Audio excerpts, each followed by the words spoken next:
Papo Saúde. Oferecimento. Unimed Planalto Médio. Aqui tem cuidado. Aqui tem propósito. Aqui tem Unimed. Simpo Organic. Cosméticos sustentáveis de alta performance. E Instituto Mederi. Acesso à saúde através da pesquisa clínica. Muito boa noite, sejam bem-vindos ao nosso Papo Saúde desta quinta-feira aqui na NGTV. Iniciamos o mês de março, um mês bem especial.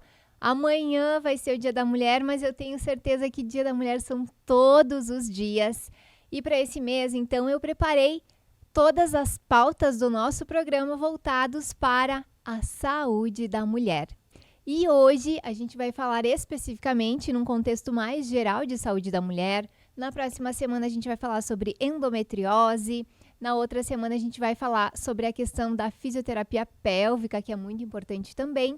E no final, para finalizar o nosso mês de março, no dia 28, a gente vai falar um pouquinho sobre beleza limpa. Então fica o convite já para vocês acompanharem os nossos programas toda quinta-feira às 20 horas aqui na NGTV, falando sobre saúde da mulher neste mês de março.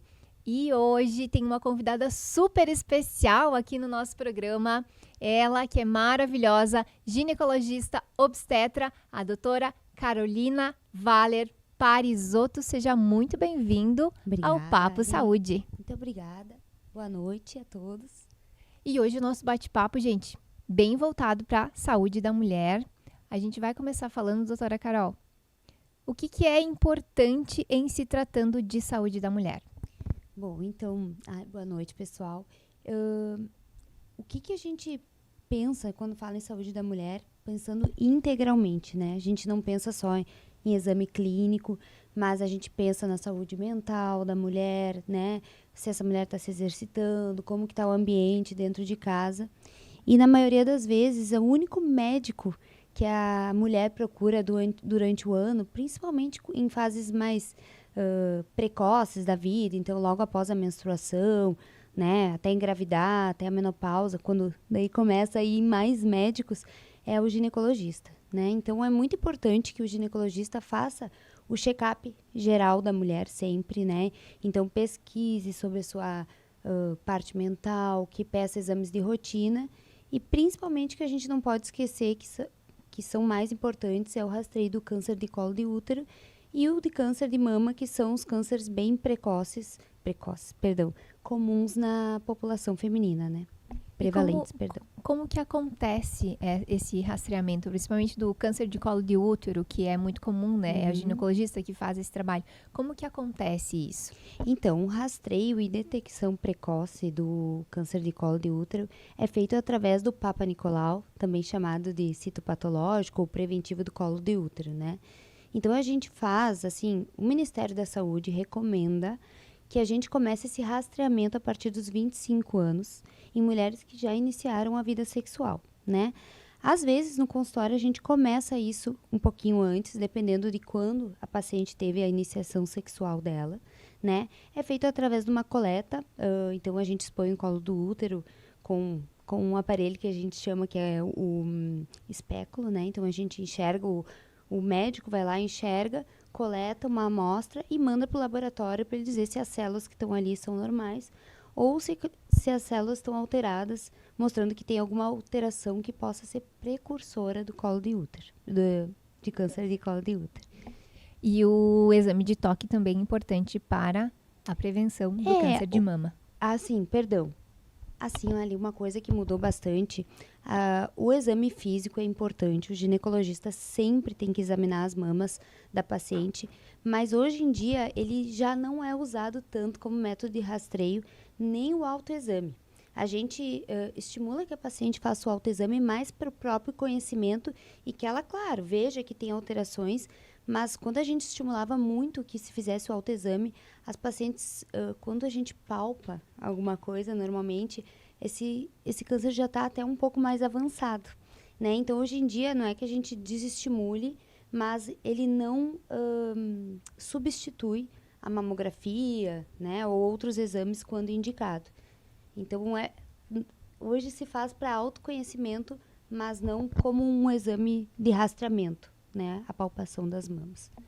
Doutora Carol, quais que são os outros exames que são básicos, assim, quando vai para o consultório para começar a cuidar da saúde da mulher? A gente já falou aqui da questão do câncer de mama, do rastreamento do câncer de colo de útero, mas quais são os outros exames, assim, que são importantes você saber para o teu ginecologista te pedir para você fazer?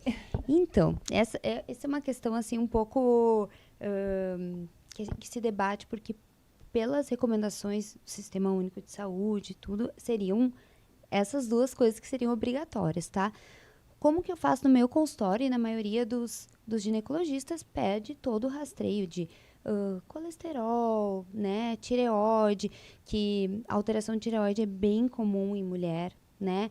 Quando necessário, suspeita de alteração hormonal, a gente pede, paciente que está com sintomas também já mais de calorão, secura vaginal, então que a gente suspeita de uma menopausa precoce, né? Ou até uma puberdade precoce. Então, assim, rastreio básico, né? Colesterol, glicose, exame de urina também é muito importante. Então, fazer o básico que um clínico deveria fazer, que é o que a gineco acaba fazendo anualmente, né? Muito importante. Então, você já comentou antes, né? Que o SUS, ele orienta que seja feito a cada 2 anos. Mas é importantíssimo fazer anual. A gente sabe que o câncer de colo de útero, ele é dependente do HPV, que é um vírus que se transmite via sexual, né? Então, a paciente teve alguma troca de parceiro, entrou em contato com algum subtipo mais agressivo do HPV, e isso em 2 anos pode mudar, né? Às vezes tu examina uma paciente em 1 ano, ela desenvolve muito rápido algum tipo de lesão precursora, e o mais importante no câncer de colo de útero é a gente conseguir intervir antes que vire o câncer, né? Então, claro, né, é diferente né, pro que é recomendado, mas no dia a dia de consultório a gente acaba fazendo anualmente, né? Já que a gente começou a falar sobre a questão do HPV, né? Sei que tem um mito muito grande que envolve a questão da vacinação, principalmente em adolescentes, né? É importante, não é? Por quê? É muito importante. Não só para as mães de meninas, não só para as meninas, mas para os meninos também, né? A vacina do HPV são partículas semelhantes ao vírus HPV e que ensinam o corpo a combater e proteger. Então, para quem nunca teve contato e iniciou vida sexual, é uma real proteção para desenvolver o câncer de colo de útero, que são dependentes daqueles subtipos que a vacina oferece, né? Então, no Sistema Único de Saúde, ou para todos os pacientes gratuitamente, é dada a vacina quadrivalente, tá? Que é oferecida para meninas e meninos a partir dos 9 anos até os 14 anos, né? Mas é indicado que se faça até os 45 anos de idade, né? E agora se lançou uma nova vacina que chegou aqui no Brasil, que pega 9 subtipos. Só que essa só tem na rede particular. Então, as mães não podem ter medo, não devem ter medo de vacinar suas filhas. Isso é uma proteção para que sua filha, né, não tenha câncer de colo de útero. É muito importante. A transmissão do HPV, doutora, ela é única e exclusivamente por via sexual?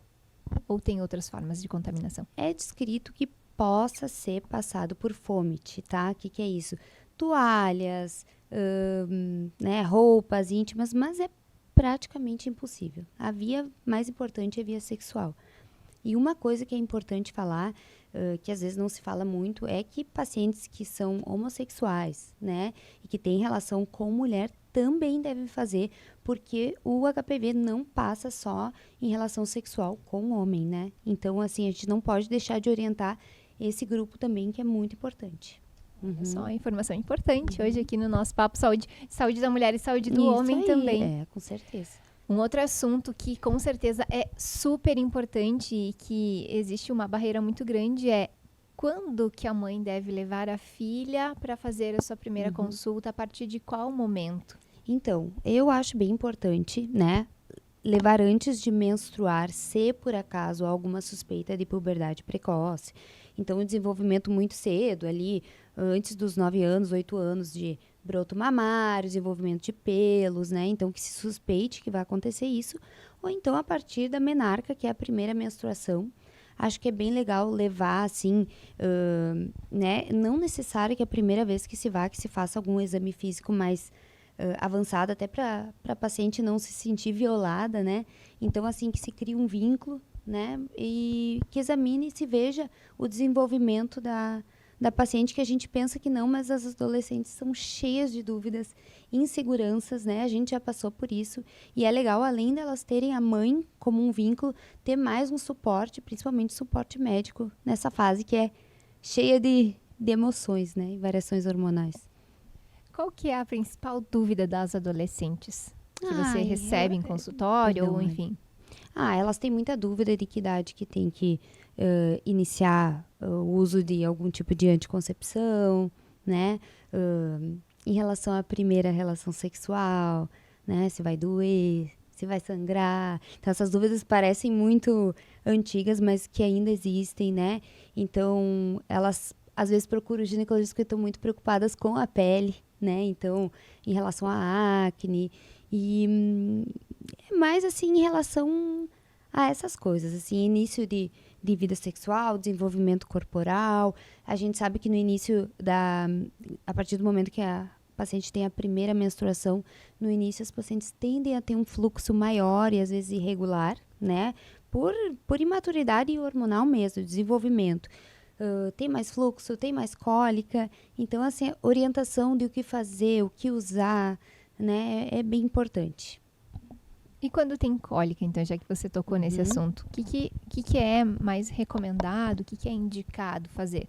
Então, a gente primeiro tem que ver se essa cólica é uma cólica normal, né? A cólica, ela não deve deixar a paciente não ter a sua vida normal. Então, ela tem que conseguir fazer as coisas, né? Eu tenho que faltar aula por causa da minha cólica, ou eu não consigo trabalhar, enfim, não é normal. Né? Isso depois tu vai falar sobre endometriose, né? Então a gente tem que ver, mas assim, a cólica ideal, quando a paciente sabe direitinho do seu ciclo, é que se use um pouquinho antes algum anti-inflamatório, né? Se não há nenhuma contraindicação, né? Antes de iniciar a menstruação, que tem um efeito melhor, né?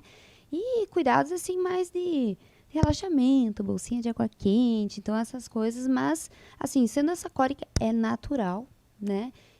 Que aconteça isso, mas cuidados mais, usar um anti-inflamatório, mais isso.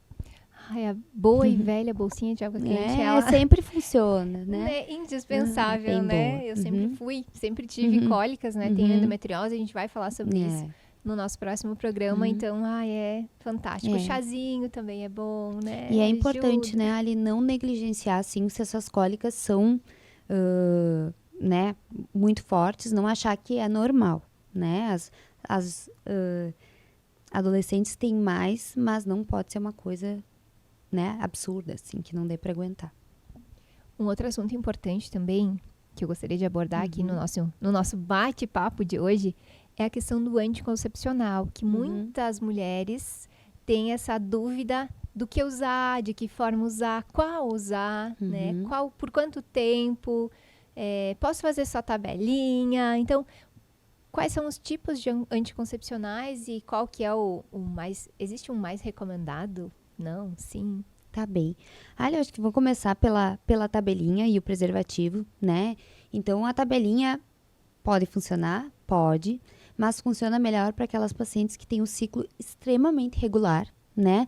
Porque se vê pelo período da ovulação, né? E a gente tem que lembrar que a ovulação acontece 14 dias antes da menstruação, então não é 14 dias depois da menstruação. Então, isso é legal, baixar um aplicativo, né? Ver se tá bem certinho, a gente pode usar a tabelinha. Mas é bastante arriscado, né? Então, assim, é mais para pacientes que estão naquela época que talvez se vier um bebê tá tudo certo, então, né? O preservativo, que é o método de barreira que a gente fala, né? Que é muito importante e deveria ser usado sempre, mesmo com outros tipos de anticoncepção, porque ele não protege só de engravidar, mas protege de doenças sexualmente transmissíveis, né? E aí a gente vai para os outros métodos, principalmente o mais usado ainda é o anticoncepcional oral, né? A gente só tem que ver se a paciente não tem nenhuma contraindicação. E o principal do anticoncepcional oral é saber se a paciente consegue lembrar, né? Ele é totalmente dependente da tomada da paciente, da regularidade da paciente tomar. Então, é bem importante, tem que ver se a paciente se compromete com isso, né? Pra não tomar um dia e esquecer no outro, né? E a facilidade dele é que a hora que a paciente pensa em suspender, ela simplesmente para de tomar. Então, é muito fácil de voltar a ciclar depois, né? E aí, a gente tem métodos de mais longa duração, né? Temos os DIUs, eu esqueci de falar, tem o adesivo, injetável também, mas pensando em longa duração, tem o Implanon, que é o implante subdérmico, né? E tem os DIUs hormonais e não hormonais. Qual que é a diferença desses dois tipos? Então, o DIU de prata ou o DIU de cobre, ele só faz uma barreira ali, né? Muda muco cervical, enfim. Então, ele é indicado para quem tem contraindicação absoluta de usar qualquer tipo de hormônio. Pacientes que já tiveram câncer de mama, né? Ou que não desejam usar nenhum tipo de hormônio, ele vai agir lá, não vai mudar em nada o ciclo. O paciente vai menstruar normal, ou talvez um pouquinho mais, ele tem esse possível efeito colateral, né? E o DIU hormonal, ele serve para anticoncepção, mas ele também leva a paciente a uma possível amenorreia, ficar sem menstruar, né? Então, para aquelas pacientes que sofrem bastante com menstruação ou não desejam menstruar, ele diminui muito, né? A gente tem 2 tipos, tem o Cailina, que é o menor, e o Mirena. E daí tem que é pela idade da paciente, paridade, né? Enfim, essas coisas são muito personalizadas, né? E a anticoncepção deve ser personalizada. A gente fala, o anticoncepcional é ruim, ou é bom, o DIU é bom, ou é ruim. Cada paciente tem que saber o que importa mais para ela. É a eficácia, é a duração, né? É a tomada. Tá usando algum outro tipo de medicação que possa cortar o efeito do antibiótico, do anticoncepcional, né? Então, tudo tem que ser decidido com o ginecologista para saber o que é melhor para cada paciente. Quanto tempo pode tomar anticoncepcional? A vida toda? Até que idade, mais ou menos? Ou tudo depende? Tudo depende, Ali. Mas assim, se a paciente não tem contraindicação, ela pode ir até a época que ela deseja engravidar, né? A gente sabe que tem anticoncepcionais que são mais indicados em certas fases pela dose hormonal, né? Mas não existe, assim, o que a gente ouve muito falar, né? Eu usei 15 anos de anticoncepcional e agora não consigo engravidar. Não consegue engravidar porque está 15 anos mais velha, entende? Não foi o anticoncepcional, tanto que a gente sabe que se esquece, pode ter uma falha em engravidar por 1, 2, 3 comprimidos esquecidos. Então, se a paciente não tem nenhum problema de saúde e está super bem adaptada ao anticoncepcional oral, ela pode tomar o tempo que ela desejar, né? Que é um grande mito, né? Enfim, um grande medo, vamos dizer um medo, assim, que as mulheres têm, né? Eu vou tomar muito tempo anticoncepcional, vou parar porque eu quero engravidar e talvez não vou conseguir. Isso. É claro que, assim, algumas investigações, né, em relação à gravidez, à pré-concepção, o ideal é que a gente não faça em uso de anticoncepcional. E a gente só vai ter uma real noção de como que é o ciclo da mulher, como está a regularidade menstrual sem o anticoncepcional. Mas não que o anticoncepcional diminua a capacidade reprodutiva da mulher. Nenhum anticoncepcional faz isso, nem DIU faz isso. Então, a paciente vai ter a capacidade reprodutiva dela, independente do método que ela usa, né? Vai ser conforme a idade dela, enfim, os fatores da própria paciente. E aquele outro medo que todo mundo tem, eu tô tomando anticoncepcional, por isso eu estou engordando. Também é uma questão pessoal, questão né? Pessoal, é claro que tem anticoncepcionais que têm um poder maior diurético, né? E outros não. Então, sim, pode até dar um pouquinho mais de retenção hídrica, mas assim, nada que faça a paciente engordar de uma maneira, né? É que engordar é ganho de peso, reter é outra coisa, né? Mas sim, um pouco às vezes pode sim reter, mas não justifica um ganho de peso, assim, sei lá, vamos pensar mais que 2, 3 quilos, então, e nada que... tudo em relação à alimentação, sempre, e exercício físico, tá? O anticoncepcional não vai fazer essa mudança, né? Importante. Já que a gente estava falando sobre anticoncepcionais, vamos falar agora, então, sobre a questão da concepção também, que é muito importante, principalmente muitas mulheres, né? Eu também passei por esse período de tentativas, foram mais de 5 anos tentando engravidar, então, é um problema que envolve muito a saúde das mulheres. Isso, com certeza, afeta todo o resto, né? quais que são os primeiros preparativos para quem deseja, então, engravidar? Quando que começam esses preparativos? Tá.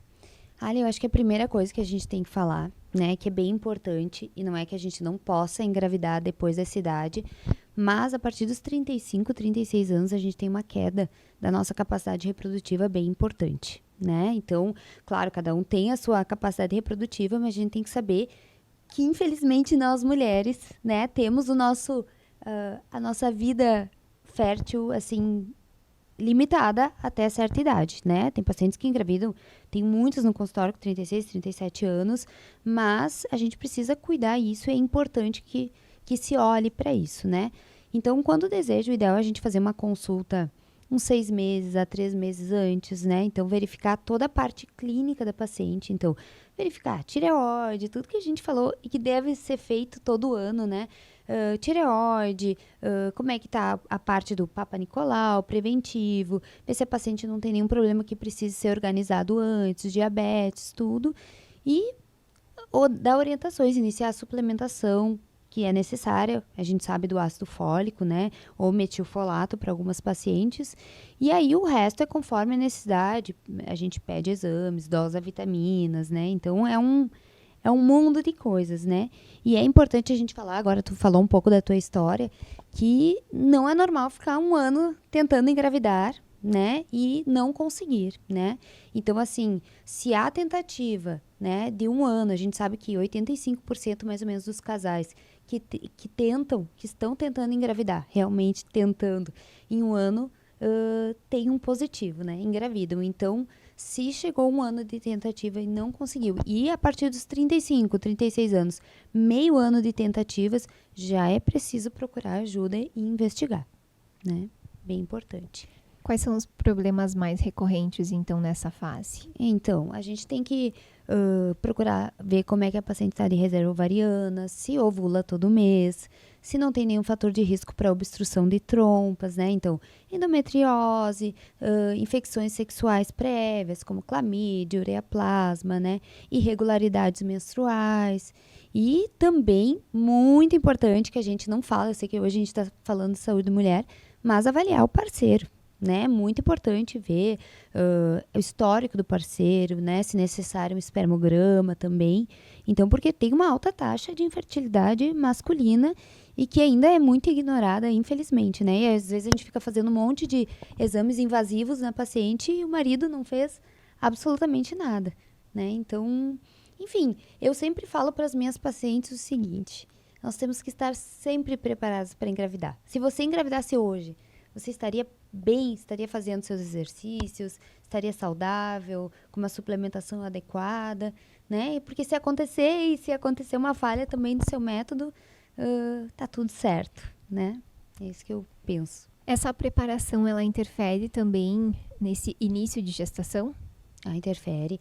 Por exemplo, a suplementação mais importante, né, para desenvolvimento neurológico, neurocerebral do bebê é o ácido fólico, né? Idealmente a gente tem que estar usando pelo menos 3 meses antes. Então isso é muito importante. Fora, por exemplo, pacientes com diabetes, tá com a hemoglobina glicada, né? Com os níveis de glicose adequados para não aumentar o risco de malformações. Pacientes que fazem uso, por exemplo, de Roacutan, né, da gente que também dá risco de malformação. Então, a gente pode, hoje em dia, tudo em obstetrícia está muito mais voltado à pré-concepção e gestação inicial do que se imaginava mais pro final da gestação. Assim, então, essa consulta pré-concepcional é muito importante.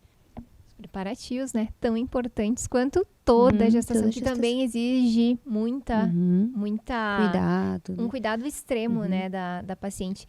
E quando já está gestante, assim, também, né? Já que a doutora é obstetra também, vamos aproveitar, também exigem alguns exames específicos e cuidados que são importantes. Com certeza. Existem os exames morfológicos, a paciente tem que fazer nos 3 trimestres todos os exames de sangue, né? Cuidado com o exercício, alimentação, a parte nutricional na gestação é extremamente importante, né? Eu falo assim, ó, nutrição é 99% da gestação, porque a gente sabe que um ganho de peso aumentado, né, pode aumentar o risco para pré-eclâmpsia, diabetes gestacional. Então, assim, é um cuidado multidisciplinar, né? O obstetra tem que fazer a parte dele, mas o educador físico, a nutricionista, a fisioterapeuta pélvica. Então, o pré-natal é um combo, né? E principalmente, eu converso bastante com minhas pacientes, eu preciso das pacientes, né? Existem muitos fatores no pré-natal que a gente não consegue controlar, infelizmente, mas o que a gente consegue, a gente tem que assumir a responsabilidade e dar o que a gente tem de melhor, tanto o obstetra quanto a gestante, né? Eu sou um pouco exigente, no caso. É isso que faz o diferencial, né? Com toda mas é importante, certeza. né? Importantíssimo. Agora, doutora, quais são os principais problemas, né? Assim, principais mesmo, que você vê e que as mulheres enfrentam? Então, no consultório médico, assim, uma das queixas principais é a diminuição na libido, né? Em todas as idades, não é só para paciente que está em período de pré-menopausa ou menopausa, né? Então, a diminuição da libido é bem frequente. Candidíase é uma das maiores queixas também do consultório, né? Acho que mais esses dois, assim, principais, né? Que eu vejo no meu consultório. O que mais causa essa falta de libido? Então, ali é assim, ó, a falta de libido tem muita coisa que pode alterar a libido, né? A libido da mulher é muito mais complexa que a do homem, né? O homem é muito mais, assim, linear, direto, né? A gente, meu Deus, se a máquina de lavar tá estragada, se tá estressada no trabalho, né? Se tá no momento que não tá se sentindo no peso ideal, né? Tudo, qualquer estresse pode alterar, interferir, né? Então, quando a paciente chega com queixa de libido, a gente vê o que tá usando de medicação, tá dormindo bem, né? Tá fazendo exercício, tá se alimentando legal, tá sobrando tempo para relaxar e pensar em sexo, né? Porque se o tempo para ter relação sexual, ou mesmo que não seja relação sexual, enfim, masturbação, O tempo que é com parceiro e tudo se mais. ficou pro resto, né? Eu gastei com tudo e o restinho vai ficar para a parte sexual, a paciente vai estar cansadíssima, não vai ter tempo para pensar nisso, né?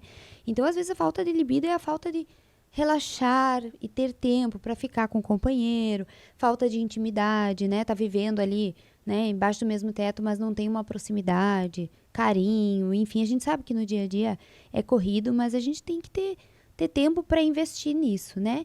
E sim, variações hormonais também podem causar uma diminuição de libido, né? A gente sabe que o anticoncepcional pode diminuir, nunca isolado, mas pode diminuir o uso de antidepressivo, ansiolítico, né? E a gente tem que tentar tratar dando o que é possível, porque não dá para tirar né, um ansiolítico de uma paciente que precisa, um antidepressivo, mas talvez conversar com um psiquiatra e ver, será que a gente não consegue ver uma opção né, adequada, um pouquinho melhor para melhorar isso e fazer o que a gente pode para melhorar. Mas tem muita coisa assim, ó. O principal, dormir bem, tá? Se exercitar bem, né? Ter um autocuidado, né? Já melhora bastante autoestima isso. também interfere muito, né? Muito. E a questão da candidíase, o que é, como que ela se manifesta e qual é o principal tratamento? Tá bem. Candidíase é o crescimento de fungo, né, vaginal. Então, ela é também multifatorial, né? Então, a gente pode fazer candidíase pós um uso de antibiótico, é muito comum. Ficar muito tempo com a região vaginal ali mais abafada, então, verão, né, sua mais, uso de legging, roupas mais apertadas, biquíni molhado, né, situações de estresse, não que o estresse cause mais baixa imunidade, então tem mais chance de fazer.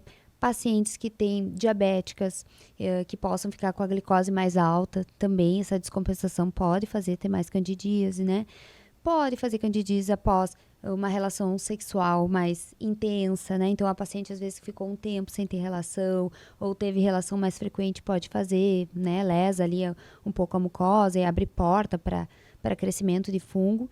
E a gente, assim, trata ali, quando tá na crise, com com antifúngico, tanto via oral quanto em pomada.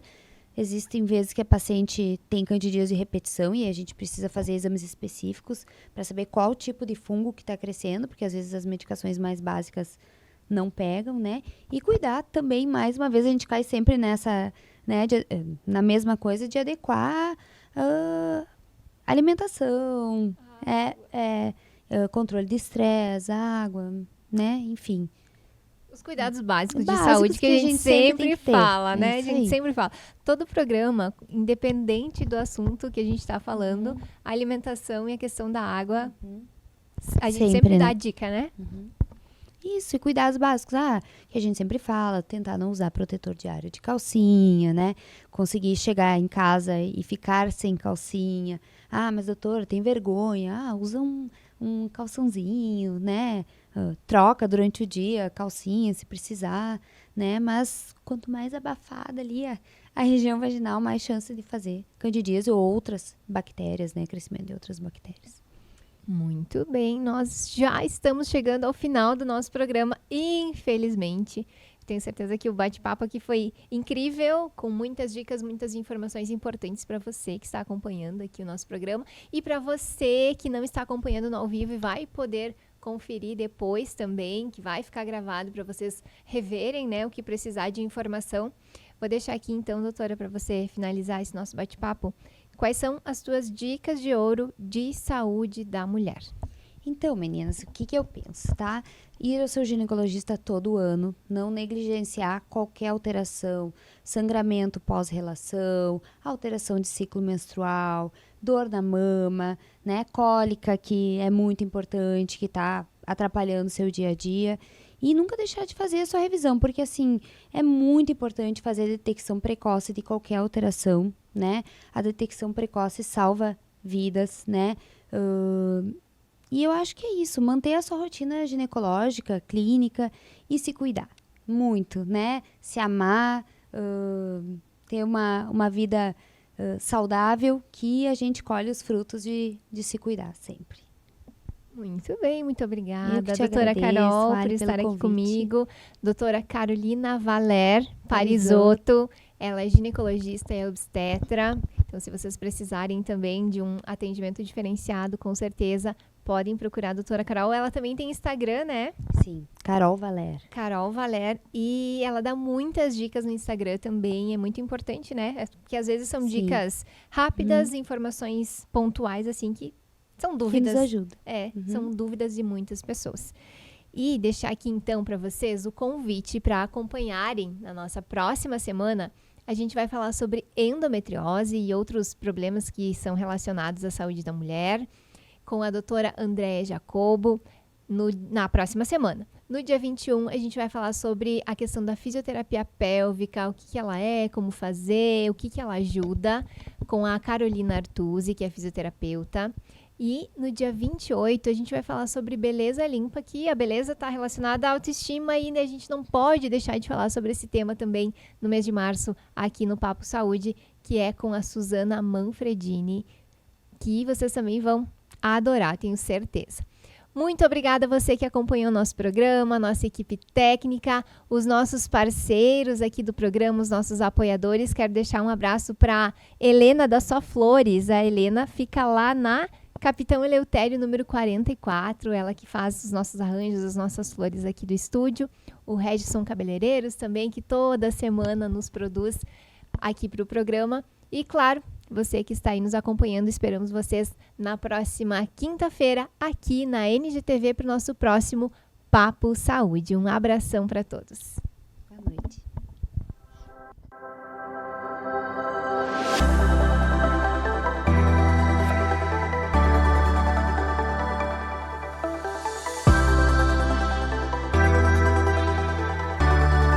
Papo Saúde. Oferecimento Unimed Planalto Médio.